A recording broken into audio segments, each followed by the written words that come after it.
pour ce chapitre un peu particulier, je vous propose des vidéos où je vous fais la guidance que j'aurais fait au tableau.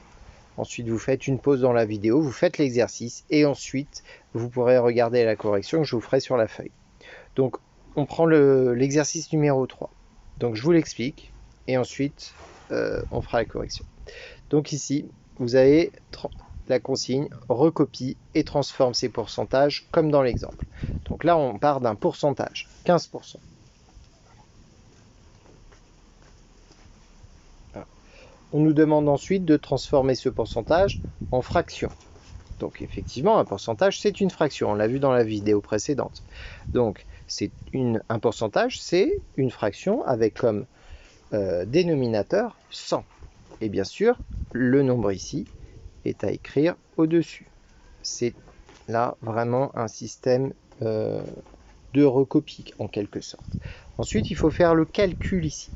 À chaque fois que vous aurez deux chiffres, ces deux chiffres se retrouveront après la virgule. Ma virgule, tiens, un petit rappel, voilà. Dans un nombre entier comme ça, il y a une virgule fantôme qu'on ne voit pas parce que ici c'est 15,0, la virgule elle est ici. Je dois, en divisant par 100, décaler ma virgule de 2 rangs. Donc elle va se retrouver ici. Elle est là, 1, 2, elle est ici. Je ne peux pas laisser ça comme ça. Je mets la partie entière du nombre ici. Donc c'est 0,15. Ok ? Maintenant, vous pouvez faire votre exercice, vous faites une pause dans la vidéo et ensuite, je vous fais la correction. Voilà, faites la pause. Voici la correction. Donc, on a pour le petit b 35%. Je recopie au-dessus.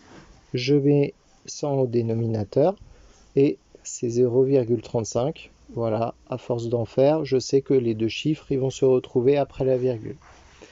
Le C, 60%. Je recopie, je mets le dénominateur 0,60. 110%. Ah, tiens, je vois qu'il y a un petit changement.